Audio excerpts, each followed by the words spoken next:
everybody. Welcome back to the Soulful Eclectic. Happy fall. It is September 6th, 2023. This is season 5, episode 1. Thank you all for joining me. For those of you who are new to the podcast, thank you so much for taking the time out to spend with me. I truly appreciate you and your time. For those of you who are coming back, whether you're a frequent listener or you just float in and out, I appreciate you all the same. So thank you so much for joining me. I just can't tell you how much I appreciate you all. So I thought to start this season off with something that most of us is probably going through right now, and I know it really has totally consumed my life, okay? And that is the age-old menopause. Yes, menopause. And though I do not look like I am of that menopausal age, so thank you to the Baker Genetics. I appreciate you all so much. They have served me and my family very well that none of us look our age. So we do live by the age-old adage, black don't crack over here, guys. That's for sure. But anyways, so yeah, so this season last season, let me just end up with last season because I just abruptly stopped doing everything last season. Well, last season, unfortunately, I know we talked about penile health a couple of episodes ago. And so with that, my dad actually was going through prostate issues. So he has prostate cancer. He no longer has his prostate. We had surgery. I say we like I did the surgery. But he had surgery, which I am his healthcare proxy, power of attorney, all that good stuff. So I was heavily involved in his care, his treatment plan, and I still am. Right now he is doing better. He is finished with surgery. He no longer has a prostate, but I do encourage my male listeners, if you are out there, if you have brothers or sisters, and I say sisters loosely, I say use sisters, sisters who are married, please share with them the importance of having their significant male others in their families to have their prostates checked. Do not just wait. And if you miss anything about penile health, please go back and listen to that because I explain a lot about some of the signs and symptoms, and definitely talk to your healthcare providers as well. By all means, I am not the all in all. I do not prescribe any medical advice. I am just not doing that. What I am doing is solely providing you information to help you take better health and better charge of your health and well-being.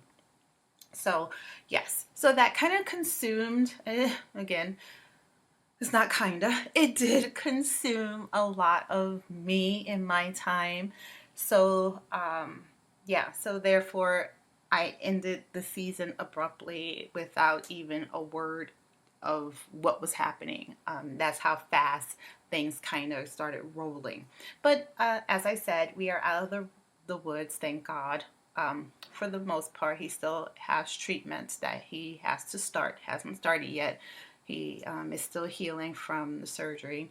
So that's where that went. So it's not that I stopped podcasting. I love what I do. I love being my authentic self and sharing me on the podcast. It's just life kind of took over and I had to drop a few of my juggling balls, and the podcast definitely was one that was dropped along with a couple of other things. So believe me, this was not by itself.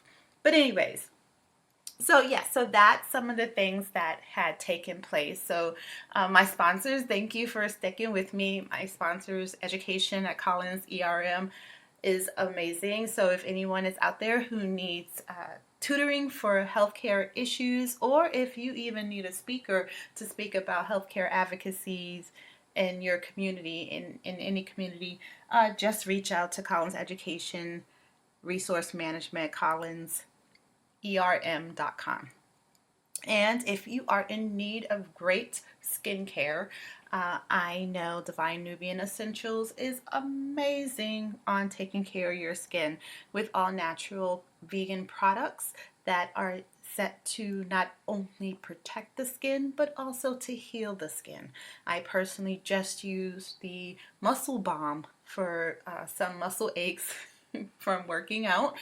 But not only that, it also healed my tattoo. I got a brand new tattoo a few months back, and it healed it beautifully, like amazing. So it works in that regard. So healing and protection is one of the biggest things, and of course, growing your luscious hair, right? Because my hair has been growing like nobody's business. But anyways, so yeah, so that's what I've been up to so far. I'm still acting and looking for those great roles that are coming up. Unfortunately, with SAG and AFTRA, not unfortunately, because it is fortunate. Writers do need to and actors do need to get paid what they just deserve, especially with all these streaming services. And I know all of us are enjoying the streaming services, myself included, but I was not aware that they were not paying effectively. So definitely support your actors and your writers on a lot of these projects. I know AI is the big thing now, and everybody's going out for AI to do a lot of things. But you know what? AI does not have that human emotion and that human intellect. It only goes by whatever the individual feeds into the computer. And like I tell my nursing students that are out in the field and using all this technology and programming, the information is only as good as the knowledge of the person that's inputting it into the computer. If you are not aware of what it is that you're doing, or you don't have sufficient knowledge about what the topics are or the content, the computer's gonna just spew out crap. I was gonna say shoot out shit, but I'm trying to be better and use my big girl words a little bit better. But again, this is my podcast. I can say what the hell I want to say, right? Anyways, here today, we're gonna talk about the other thing that's been affecting my life, throwing me into utter chaos, is that menopause. So as my dad had his prostate removed and all these things, that kind of really threw him into his own set of male menopause. And there is such thing as male menopause. So we're going to talk about both. But first, we're going to talk about menopause for women, because right now that's exactly what I am living with, and most women are. And as I said, even though I don't look like I am of that age, I am close to that of early, late 40s, early 50s of developing that menopause age. So, so this is what I am dealing with. So, I I was in denial for a very long time that this was actually going to happen, because I have sparse of gray hair in my head. Let me just say, my family does not grow gray that fast, aside from my dad, but I think that's more his health and his lifestyle. I don't think it has anything else to do with that. But looking at, the rest of the female counterparts in my family, we don't get gray hair that fast. Like, we're well into our 60s and 70s before we really start seeing some gray hair. So so I started really experiencing some of those menopausal symptoms, and what it really hit me was, honestly, when my clothes was not fitting the way that they are supposed to. Now, I know we all have that menopausal gut, is what I named it, because it's the bane of my existence right now. It makes me feel awkward, especially in my clothing. I don't fit my form-fitting dresses the way I normally was able to. And like I said, I was in denial. I kind of saw it it a little bit. Like, I wasn't liking the photos from the last runway show that I did. I'm looking at it, I'm like, why is my gut looking like that? I mean, I had on my, my shapewear and all these things that to help keep things in place, but it was just not the same. And I've worn the dress before, so it kind of just threw me off, and I just put it in the back of my head. But then as the months went on, we relocated to Tucson, started working, life happening. I started to see other changes in my body. So one of the other things that happened that really threw me for a loop was not so long ago, I would say June, yeah, we were coming back from vacation, and we were doing the whole OJ run. If you guys, this is dating myself, when OJ Simpson was running through the airport to go catch the plane. So yeah, so I was, my husband and I was like, we got to go catch our connecting flight, and I'm trying to run. Now, I run. Those of you who follow me know that am usually used to be outside running often when I lived in our other place, but I don't do that here in this city. It's just not as safe as I would like it to be. Not that I have a false sense of security. Any place is really truly safe, but it doesn't give me that same vibe as my old place did. But be that as it may, I kind of just have not been doing that. So, but I'm still not out of shape. But what happened was I tore or injured my psoas muscle. Now, this muscle is a muscle that connects the hip to the back, and it's deep in there. So it's not like some surface muscle I can go get a massage and, do some stretches and it gets back to normal. No, this takes physical therapy. It took months. It's like now, these past, let's say July, I started late July, early August. Yes, is when I started feeling that I could get up and walk. So imagine me trying to help my dad and not being able to walk very well. That's pretty much what I was dealing with at the time. But yes, so we're going through the airport, we're doing our thing, and I injured this muscle. So for months I could not walk effectively, and I starting to wonder why. So now here I got to put my own nurse practitioner hat on and really start to think about it. So I diagnosed it with the psoas muscle injury.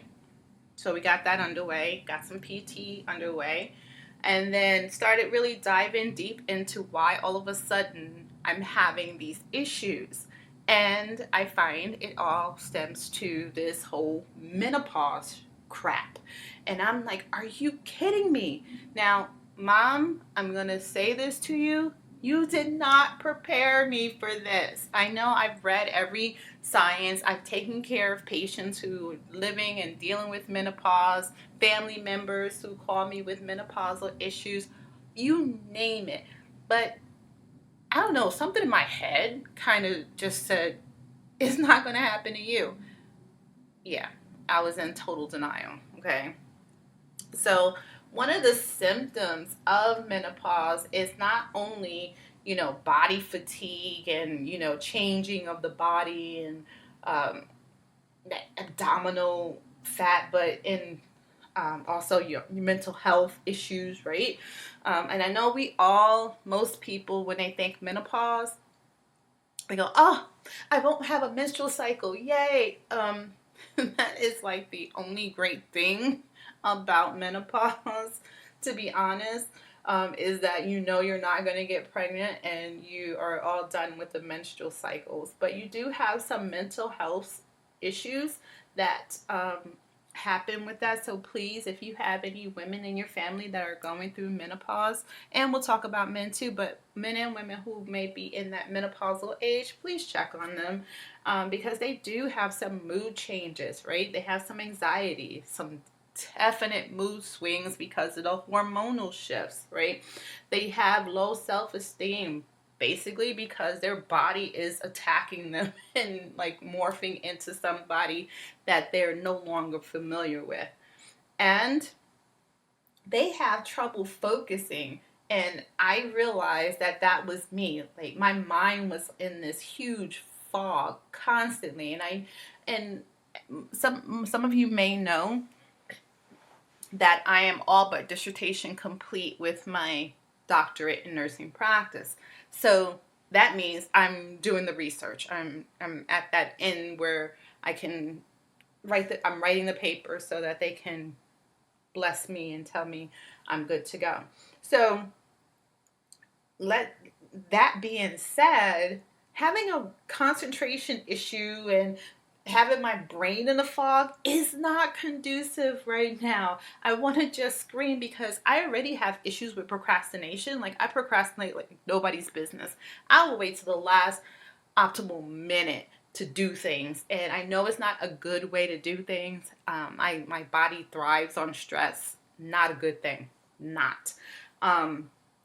But definitely I cannot deal with this brain fog right now. It is throwing me off, and my husband thinks that I'm totally losing my mind, and I'm just like, no, he tells me things and I forget, and I'm looking at him, having a conversation with him, and half hour, 45 minutes later, he comes in and he's dressed, ready to go. He said, didn't I tell you we were going somewhere? And I'm like, holy crap, I totally forgot. And so the brain fog is the brain fog is real, guys. And then not to mention you have those physical symptoms. I talked about the abdominal girth, great gaining that huge abdominal belly in the front that makes your pants and your dresses fit like you're some odd shaped woman. And for me, that's hard because I have a small waist and a huge behind, and my hips are wide, but now I have this huge abdominal girth that sits in front of me, and it's driving me absolutely mad. So when it says low self-esteem, that is definitely the biggest driver in my self-esteem. So those physical symptoms for that menopause, perimenopausal, excuse me, and menopause, it's unreal. Okay, talk about those hot flashes. I was not prepared for those hot flashes. For me, I was like, oh, hot flashes, they'll be great. I'm always cold, right? Hell no. Okay, so I call them my personal summers. All right, that's what I call hot flashes, my personal summers, because it can be cold as the Arctic, and I will be sweating down my arms, and I'm like, what in the world is happening? There is a mutiny happening in my body right now. Literally, there's a mutiny happening in your body, but they happen all of a sudden. Like you go from hot to cold, right? And then you got sweat dripping down your neck, and then next thing you know, you got goose pimples because you're cold. You have difficulty sleeping. I already have trouble sleeping. I don't need anything else to give me trouble sleeping. But I'm already up at the witching hour of 3:30 in the morning, and then here you're gonna add this on top of it. So I try to make myself go back to sleep. I do the whole meditation. I have the soothing sounds going, all these things going on, and I can drift back off. I think I get maybe a good 3 hours of actual REM sleep, and then it's done because I have those night sweats. Those night sweats, I'm soaked. Oh my gosh, I changed my sheets so much on how many night sweats I get. And it does leave you tired and irritable. You don't want to talk to anybody. I've been thinking I'm having heart attacks because I'm having palpitations like you wouldn't believe. That's that irregular heartbeat, and it's very noticeable. I used to notice it get it. It used to happen to me when I drank white tea. I can't drink white tea. There's way too much caffeine in white tea for me.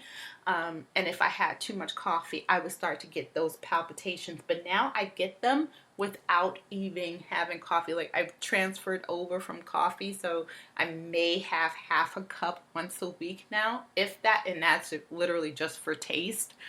Um, I've transferred over to that mushroom coffee energizing type drink. And so that kind of helps a little bit with the brain fog, not much, along with some other holistic things that I do, like beetroot powder and spirulina, wheatgrass, whole shebang that I do. That kind of helps. But yes, palpitations is that other like physical symptom that happen. I get headaches, but they're not terrible at this point. But I had attributed to probably hydration, which, hey, it could have been both, maybe one or the other, who knows. But when I was telling you about the psoas muscle, oh my goodness, that psoas muscle took me down. And I've had back pain. Like, I literally have sneezed and threw a disc. So I know what it's like. So when that psoas muscle kicked me, it felt like someone really kicked me and knocked me down. But muscle aches and increased joint pain is another problem as well. That drives that. So I know we talked a little bit when I talked about vaginal health and penile health earlier on. I forget what season that was. I think it was about season 2 before we went into season 3 that I talked about sexual health and talked about the decrease in libido, which is your sex drive. That's due to the decrease in your hormones, right? The estrogen and progesterone that we make as women. And for men, it's a decrease in their testosterone. So all those things. And let me tell you, all right, not only are you going to have a mutiny on your sex life as far as a reduced sex drive, but it has a mutiny on your sexual organs. I'm like, who in the hell did this to us, for women? I'm not understanding this. And yes, I am a healthcare professional. This is purely informational. Yes, I do know the science behind it. I've prescribed based on the science behind it. But that vaginal dryness, the pain during intercourse, you got the itchiness, the discomfort. I want to say, thank goodness I am not dealing with that yet. I am preparing for that because I know it's coming. Because if I have this odd shape, abdomen that's happening and joint pain and muscle aches, I'm sure going to have that coming too. So I'm trying to be optimistic about that piece as much as I can anyway. And then you have that other piece, right? We talked a little bit about that too during vaginal health, which is frequent UTIs, urinary tract infections. And when we talked about urinary vaginal health in that episode, we talked a little bit about sexual intercourse, and after sex, make sure you're getting up to empty your bladder because, the urethra is shorter, and so bacteria can climb up there much faster than it does in men. So those kinds of things. But these symptoms tend to last for, you can have them last for months to years. So it really depends on how you're dealing with it. There are some natural ways you can deal with the hot flashes and night sweats, and they may improve a little bit. It may improve your mood and anxiety as well, but I again, talk to your general practitioners, your nurse, your PCPs, primary care physicians, OBGYNs, obstetrics, and gynecologists to really dive into that if you feel like you're experiencing any of those symptoms, especially if you're starting to feel that you're having more joint pain and you're noticing that vaginal dryness and things like that. and frequent UTIs. You definitely want to talk about that and engage in that conversation. But here's the thing. Yes, there are things you can do. There's hormone replacement therapy that you can do. I am personally choosing not to do hormone replacement therapy right now, and that's just my own choice at the moment. You do what works best for you. Right now, I am choosing to go through the natural route and see how this takes me right now. And right now, I'm ready to just throw in the towel, but we'll see where it goes. But definitely, there are those options. So have that conversation with your primary care physician or whoever your healthcare practitioner is. Now, my men, okay? If you want to share this information with your men folk in your family, by all means do. If you want to have the conversation with your husband, spouse, boyfriend, whomever, please do. It's a conversation that I think every couple should have, especially those of us who are up there in age or getting there in age. We should definitely have that conversation. I have the conversation more often with my husband because we are excuse me, he is a few years younger than I, so definitely, and we're both healthcare practitioners, which is helpful. So a lot of things I don't have to explain. He already knows, and he just looks at me. He's just like, all right, just let me know when you're going to give in the hormone replacement therapy, and we, laugh and go about our business. But definitely, if you are in a committed relationship, this is really conversation you should have with one another. And even though most men will probably say that they don't go through menopause, they have like what they call a midlife crisis. There is a male type of menopause. Um, and it's typically due to lower hormonal levels. So as I said, women have more progesterone and more estrogen, a little bit of testosterone, and it's the flip side for men. Men have more testosterone, little progesterone, and little estrogen that they have. All right. So as they are getting up there in age, is usually around the same ages as women, because women between the ages of 45 and 55 tend to start having lower hormonal levels, and they start having the symptoms, and then it increases when you have what you call it, a hysterectomy and things like that. So you can speed it up by having hysterectomies and oophorectomies, which are removal of your ovaries. Goodness gracious. But when we talk about male menopause, right? Male menopause, they also go again through that same some of the similar symptomology and physical issues that women go through, because again their testosterone levels are lowering, and it's usually within the same age bracket, the late 40s to early 50s. For them, they do have mood swings. They are very irritable, even though they think they're not. They really are, and it's probably due to that issues. And some of them, the mood swings, I know we see it in a lot of the movies where men are having that midlife crisis, and they go buy a new car, they um, leave their spouse for someone younger, all these things. That is all part of that male menopause that's happening. So those mood swings, irritable, they lose a lot of muscle mass, um, and they have a decrease in their ability to exercise effectively. And then that fat distribution, so similar to women, right? We have that fat distribution that just goes to our abdominal area. Well, their fat distribution starts to develop not only the dad bod, or what do they call it? Not the dad bod. I think my husband called it something else. I'll remember it. But the dad bod, that definitely happens over a course of time, which is that large, same as us, large abdominal girth.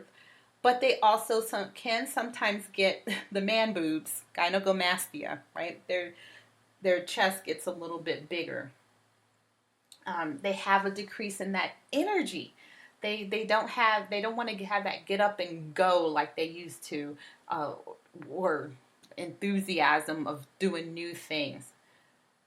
They also have the same difficulty sleeping. They are irritable. They have a lot of fatigue at night. They have the same brain fog that we have. So the symptomology resembles the same as female menopause.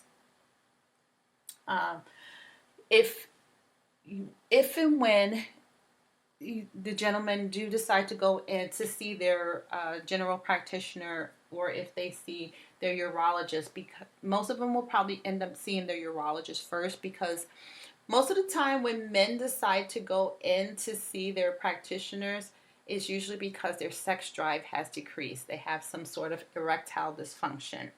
That's usually what brings most of the men in to see their general practitioners when it comes to male menopause.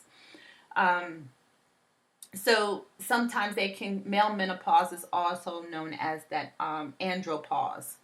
So that's another term that they use for male menopause. So that we can give them something a little different. So their testosterone levels fall much lower, and uh, they may need to have some testosterone. When we talked about hormone replacement therapy, so they may need to have some hormone replacement therapy. So with that deficiency in their testosterone, it happens again later on in those later years, and is definitely responsible for those symptoms that I had named up above, right? So what can also trigger it are some lifestyle changes, right? There's some psychological factors that also are responsible for some of these symptoms. We talked about the erectile dysfunction and the low sex drive, mood swings, definitely stress, depression, and anxiety. Again, some of the same things that we talked about in female menopause. But as I mentioned, it's usually the sexual dysfunction or erectile dysfunction that brings them in, which also can be due to smoking. If they have smoking issues, it can be due to some cardiac issues. If they have a history of cardiac problems, that can also play into that as well. So definitely worth going in to see your general practitioner, not to just assume, oh, you're going through menopause. It's worth getting checked out because there could be something else happening. Again, this is all information so that you can be knowledgeable about your health and ask the right questions when you go in to see your providers. But I'm not saying that to say that, oh, if someone is having some erectile dysfunction, low sex drive, and stress and depression, mood swings, that it's all menopause or andropause. It could be some other things. So you definitely should go get them checked out, but with your practitioner. Uh, Midlife crisis, as I said, are also part of that. And it's usually in that halfway stage that we see where men are starting to really think about their mortality, right? Where they think, okay, I need to go out and sow my oats because I've been married for 25 years and now my life is going down, and what am I going to do? That's, it's a matter of choice and perspective, to be honest. And some choose that to take that perspective and do other things. But I have had patients who have gone through male menopause and have done very well with their spouses, and had very healthy relationships, as far as not only intimate relationships but life relationships as well. But I digress. So other causes of male menopause, we talked about diet, exercise. If you have if you drink large amounts of alcohol, that can also contribute to it as well. And of course, smoking plays a part in that. With the body changes, men do have some low self-esteem issues as well. So it does play a part in that. But because of that late onset of that, what we call hypogonadism, that hypogonadism is what starts the male menopause, where your testes, the men's testicles, are producing fewer or no testosterone, which is your male sex hormone.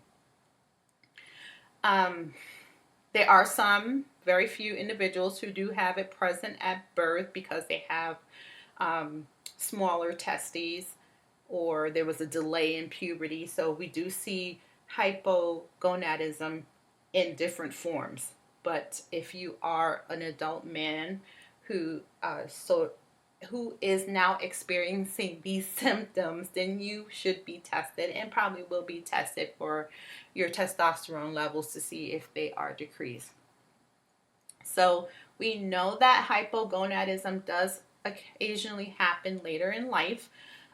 We see it a lot in our patients who are obese or who have type 2 diabetes. So that's also can contribute to that late onset of hypogonadism, and that also increases your chances of speeding up that male menopause by being obese or having type 2 diabetes. All right. So all of this, what can you do, right? Just like us women, you just have to manage your symptomology, just be aware, take yourself to the doctor. Don't wait until you're ready to buy that Corvette that is out of your price range, or do some outlandish thing in their marriage of 30 years to go marry a 22-year-old, whatever you're thinking. First, go see your doctors and get a health physical, get your labs drawn, see where your hormones are. Most of us in that 45 to 55 age bracket, our numbers for our sex hormones have decreased. So why not go find out what your numbers are so you can start preparing yourself for what's to come? Because as much as we would like to try to say it's not going to happen to me, you're human. This is the trajectory of human bodies and how we are formed. So it's going to happen. Now, what are you going to do to help yourself during this process? So for me, because I know that this is what's happening to my body, and I'm fully aware. I've had that conversation, as I said, with my husband, right? We sat and we talked about it, and I said, look, my sex drive is shed. I am gaining weight in my abdominal region. I said, I can't think straight. My head is all over the place. And, and he tends to contribute that to the fact that I have 20 things happening. And yes, that could be true. But before hitting a certain age in time, I was able to keep this all together and not drop any of the balls I was juggling. Now I'm dropping them. So it has to do with the hormones. Okay, it is. All right. So some of the things that I have put into place, right? Being mindful, doing my meditations at night, getting myself centered, doing, clearing my mind, writing things down so I can keep them on track, right? I know my body is having a mutiny.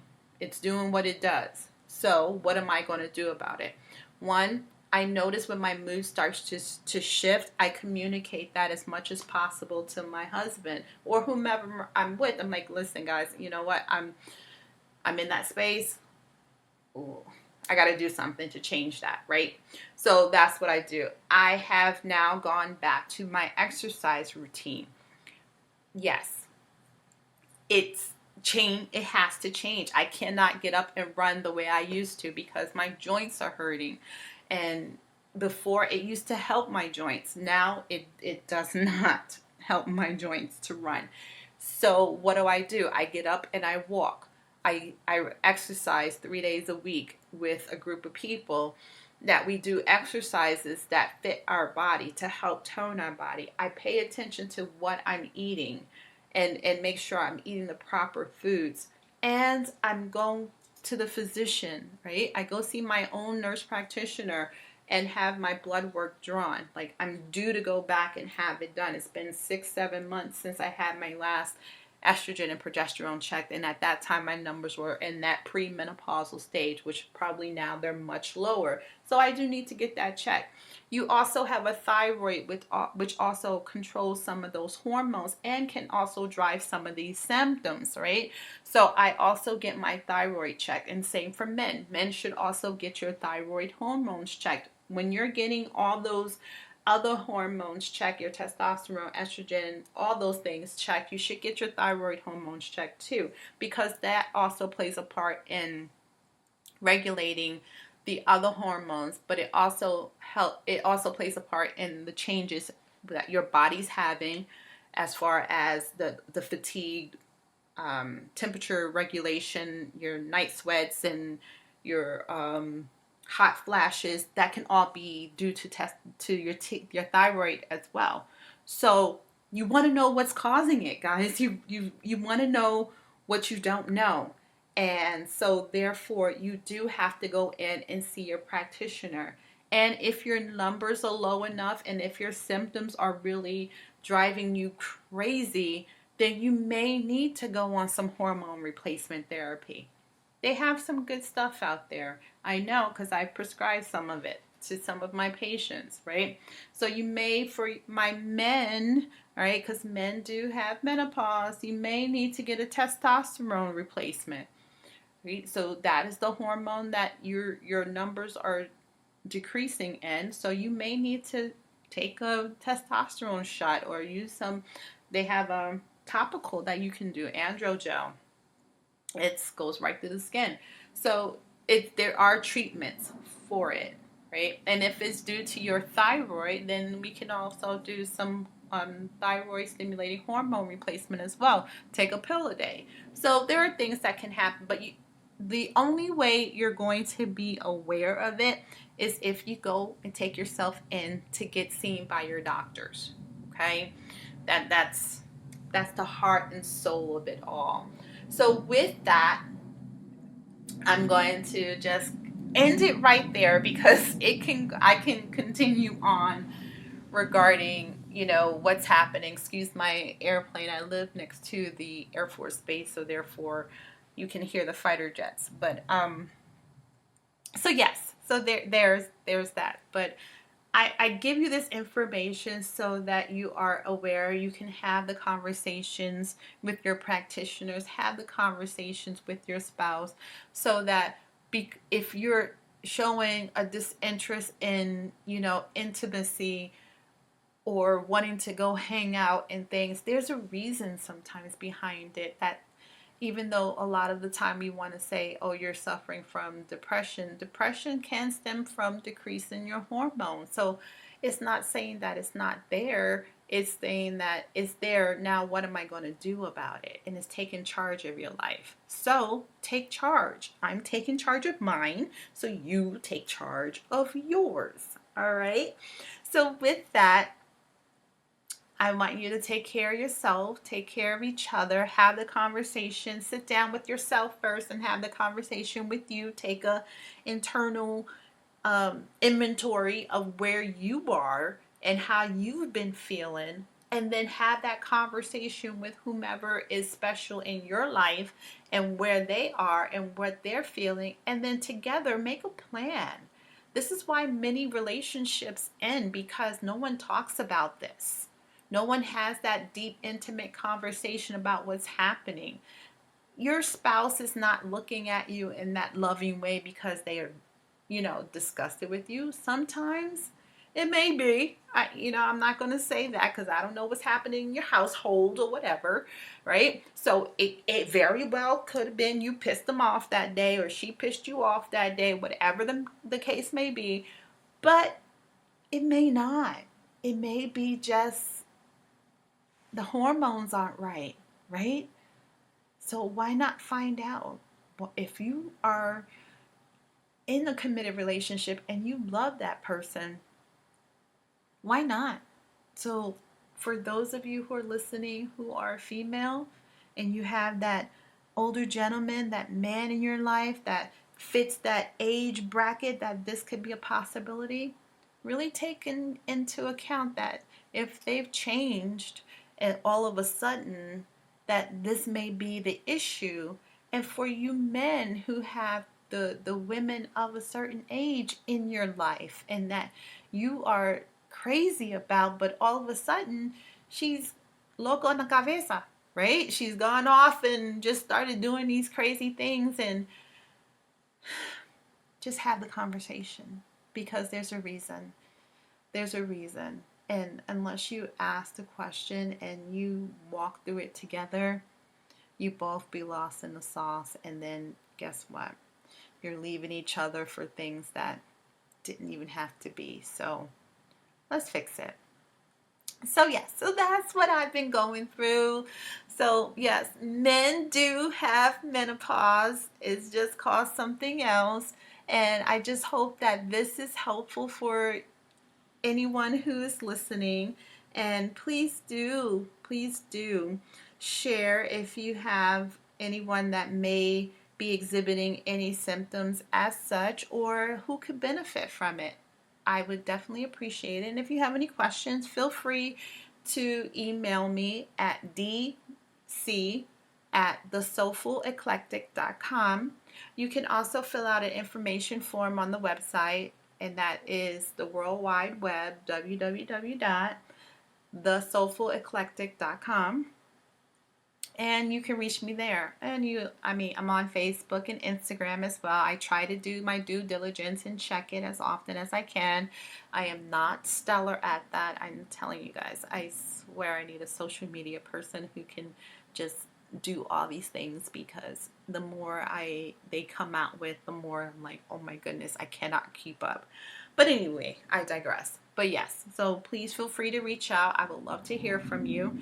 For those of you who have reached out, thank you. I appreciate it. Thank you for checking in on me. And also, thank you for your continued support. I thoroughly appreciate you and all that you all do. So with that, again, take care of yourself and each other. And I look forward to hearing what you guys got going on. Namaste.